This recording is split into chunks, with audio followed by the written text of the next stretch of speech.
wananchi need to be allowed to recall the president directly and the governors in the middle of their term. And Honorable Speaker, we should be asking ourselves as a House, why are Kenyans feeling that those of us who've been given responsibility to oversight the executive are failing them so much that they want to do this thing themselves? Honorable Speaker, there is actually history to Article 104, which gave the public the right to recall members of parliament in the middle of their term. Because there is a growing frustration, Honorable Speaker, with leaders in this country. You elect someone, they tell you this is what they are going to do. 2 months later, they are doing the exact opposite. And Honorable Speaker, because I've been in political party leadership, even in political party leadership, we've had very serious challenges that somebody comes and says that they support Linda Mwananchi, for instance. They go to the people as Linda Mwananchi. Immediately they are elected. And we saw it even in the beginning of this House. And I don't want to point fingers because I'll get into problems with the Speaker. Immediately we were elected. It didn't even take a month. People who were with us in our political formation of Azimio, including my good friend from Mandera, Senator Ali Roba, they ran away from us when we were going to now try and establish who is the majority and who's the minority in these houses. We saw them running away from us, Senator Khalwale.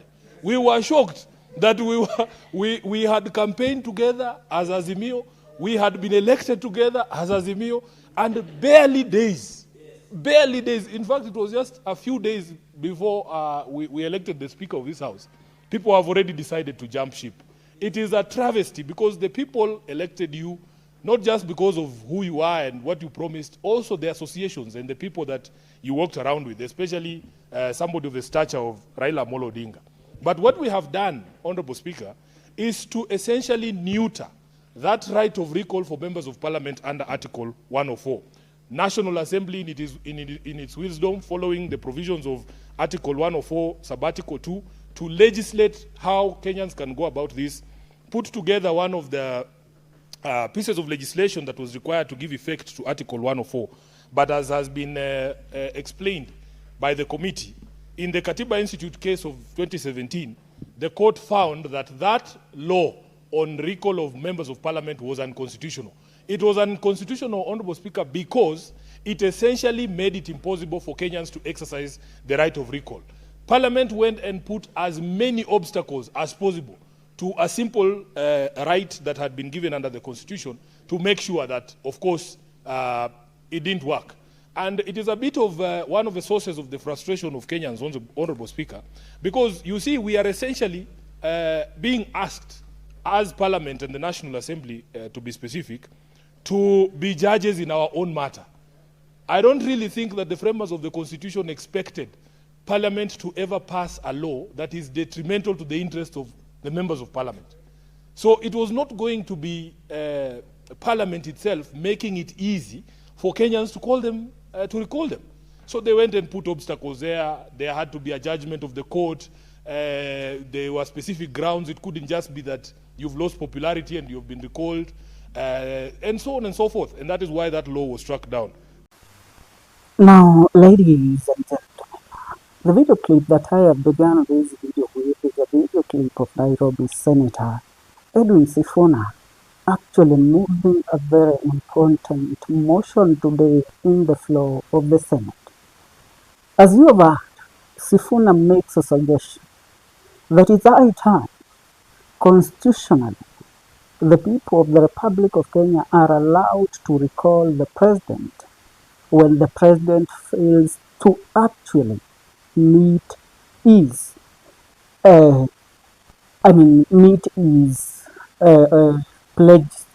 to the people. And more so, in the instances that the president actually violates his oath of office and does not adhere to the Constitution. I mean, as the president, the first thing that he actually has to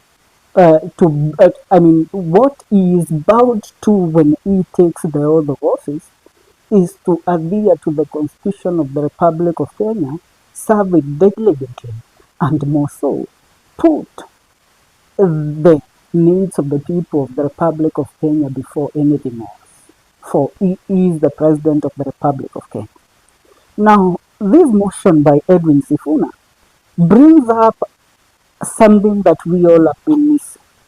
You know, the only people that can be recalled by the citizens of the Republic of Kenya constitutionally are the members of parliament.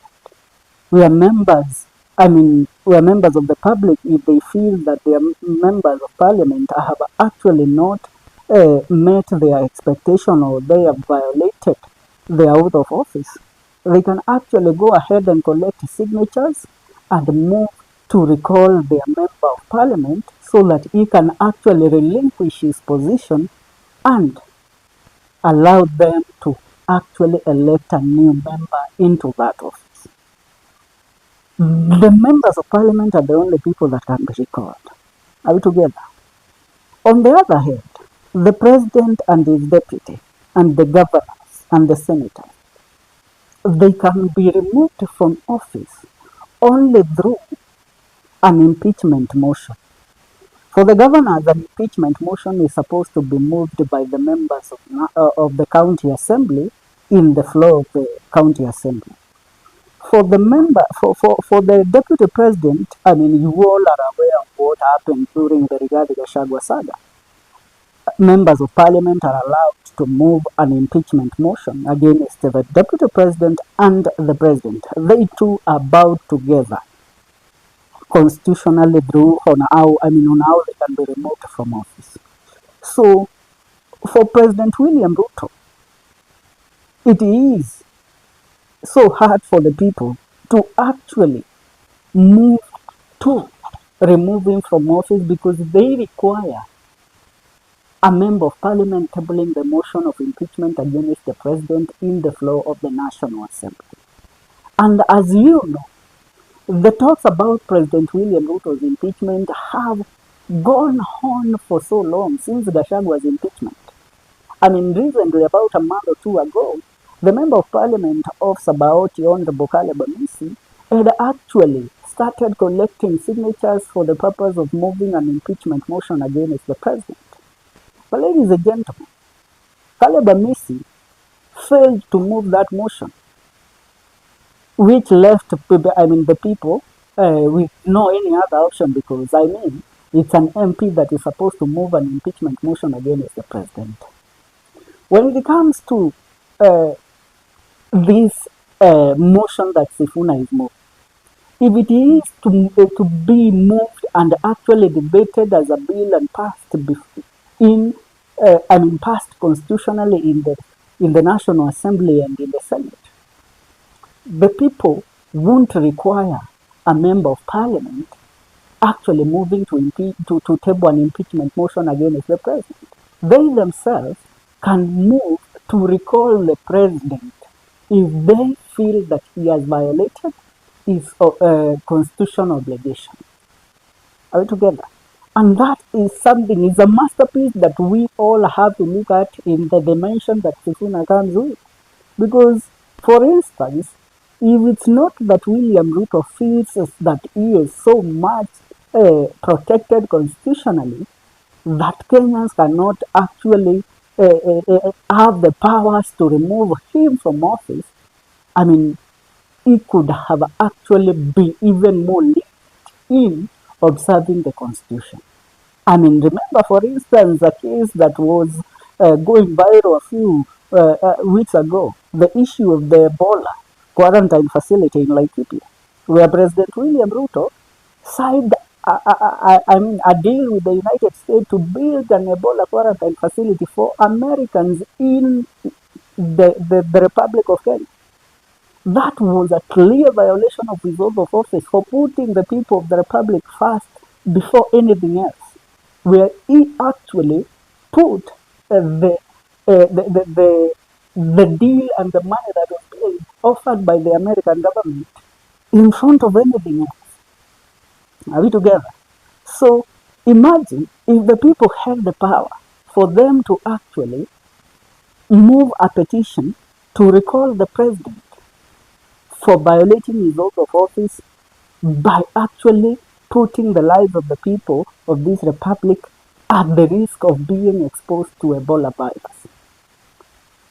That would actually be, it would actually put, it would leave the president exposed to the removal from office by the people. Are we together? But waiting for a member of parliament, as you know, we have had the members of parliament from opposition. We have those of Linda Mwananchi and those of United Alternative Government. All of them have been there for the longest time. But have you ever seen any of them being able to actually even move a motion of impeachment against the president? No, they haven't. Why?